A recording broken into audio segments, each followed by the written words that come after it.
Ikhwatai rahimakumullah, ketika kita menguak sejarah bahwa dalam misi kerasulan para rasul sejak zaman Nabi Ibrahim alaihissalam, kisaran tahun 1997 sampai dengan 1822 sebelum Masehi, Nabi Ibrahim alaihissalam diutus oleh Allah Subhanahu wa Ta'ala.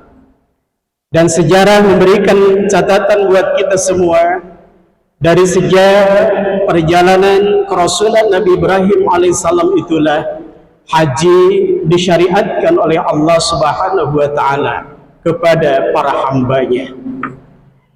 Ikhwati rahimakumullah, ketika Rasulullah sallallahu alaihi wasallam diutus 611 Masehi, lalu Allah Subhanahu wa Ta'ala menurunkan ayat berkaitan dengan syariat haji yang merupakan pewarisan nilai-nilai syariah ibadah dari Nabi Ibrahim alaihissalam kepada Nabi Muhammad sallallahu alaihi wasallam. Ketika Rasulullah sallallahu alaihi wasallam hijrah ke Madinah menjelang tahun ke-6, menurut para ahli sejarah, Allah Subhanahu wa Ta'ala menurunkan ayat yang mempertegas kembali berkaitan dengan syariah haji. Allah Subhanahu wa Ta'ala menurunkan ayat, walillahi 'alan nas hajjul baiti man istata'a ilaihi sabila wa man kafara fa innallaha ghaniyyun 'anil 'alamin. Kata Allah Subhanahu wa Ta'ala, walillah, dan wajib karena Allah, linas, bagi manusia, bagi para hamba Allah Subhanahu wa Ta'ala yang beriman, untuk menunaikan ibadah haji ke Baitullah, man istata'a ilaihi sabila, siapa yang diberikan kemampuan oleh Allah Subhanahu wa Ta'ala untuk menunaikan ibadah haji itu, baik berkaitan dengan kemampuan secara fisik, berkaitan dengan kemampuan secara finansial, dan juga berkaitan dengan proses perjalanannya yang memungkinkan untuk dapat menunaikan ibadah haji ke Baitullah, maka itu adalah merupakan sebuah kewajiban bagi para hambanya. Tetapi siapa yang diberikan kemampuan secara fisik, diberikan kemampuan secara material, juga dalam proses perjalanannya tidak ada kendala memungkinkan dari berbagai penjuru dunia untuk menunaikan ibadah haji ke Baitullah, ketika Allah Subhanahu wa Ta'ala memberikan kemampuan kepada mereka dan tidak memenuhi panggilan itu, enggan untuk menunaikannya, maka kata Allah Subhanahu wa Ta'ala, wa man kafara fa innallaha ghaniyyun 'anil 'alamin. Barang siapa yang kufur, barang siapa yang enggan untuk menunaikan ibadah haji, menyambut panggilan Allah Subhanahu wa Ta'ala, sungguhnya mereka termasuk orang-orang yang kufur, dan Allah Subhanahu wa Ta'ala Maha Kaya dari sekalian alam. Ikhwati rahimakumullah, prosesi perjalanannya berkaitan dengan syariah haji sejak zaman Nabi Ibrahim alaihissalam memang terdapat berbagai penyimpangan secara syariah. Terutama sejarah memberikan catatan kepada kita pada masa jahiliyah, mereka orang-orang jahiliyah juga menunaikan ibadah haji, tetapi sudah terjadi penyimpangan syariah haji atau manasik haji dari sana sini. Ikhwatai rahimakumullah, Imam Ibnu Abi Hatim meriwayatkan beberapa kelumit kisah yang bersumber dari Ibnu Abbas. Kata Ibnu Abbas bahwa sekelompok orang Arab, mereka menunaikan ibadah haji. Ketika mereka wukuf di Arafah, mereka dalam manasik itu melaksanakan wukuf diperintahkan oleh Allah Subhanahu wa Ta'ala untuk berdoa dengan penuh khusyuan, untuk berzikir kepada Allah Subhanahu wa Ta'ala.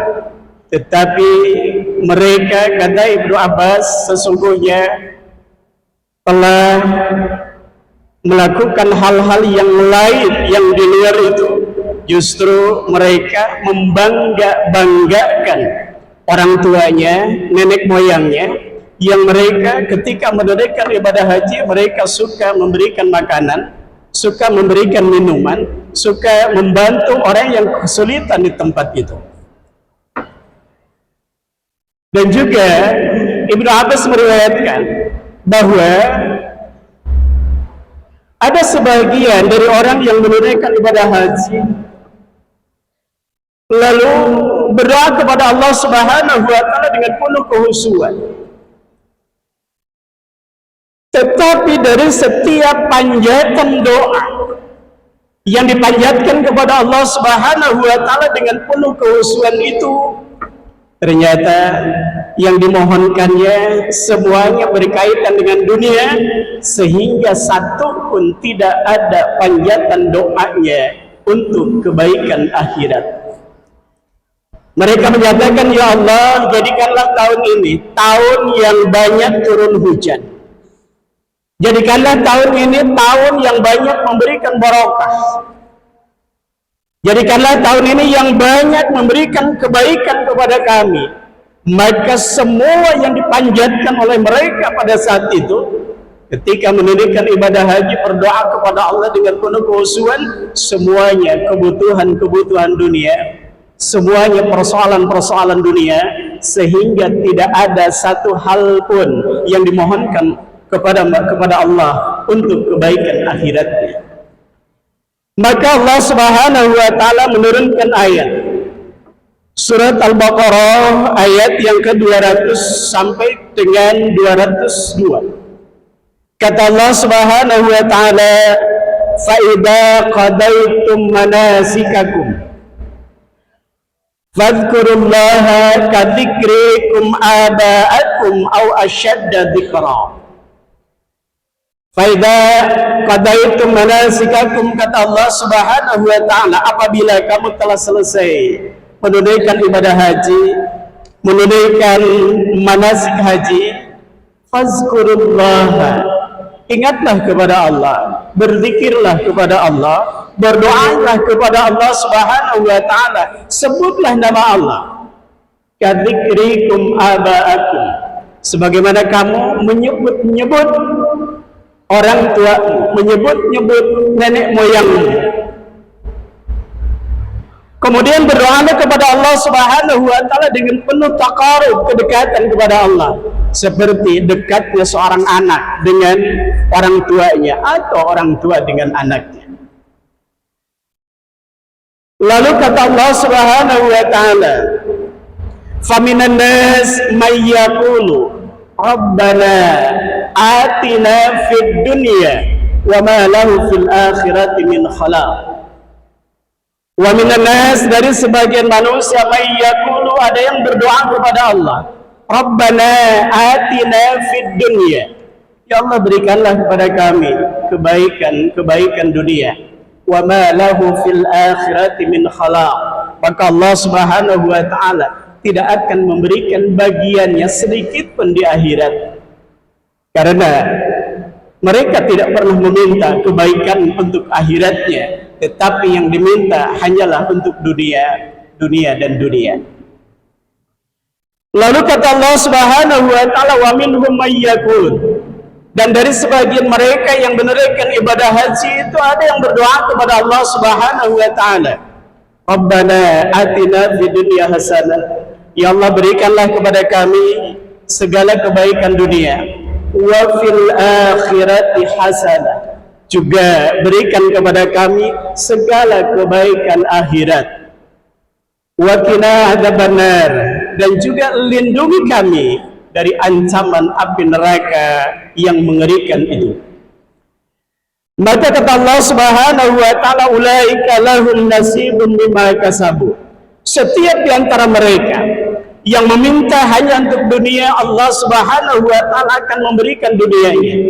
Dan siapa yang meminta, memohon kepada Allah untuk kebaikan dunia dan akhiratnya, maka Allah Subhanahu wa taala juga akan memberikan kebaikan untuk dunia dan akhiratnya. Wallahu sari'ul hisab.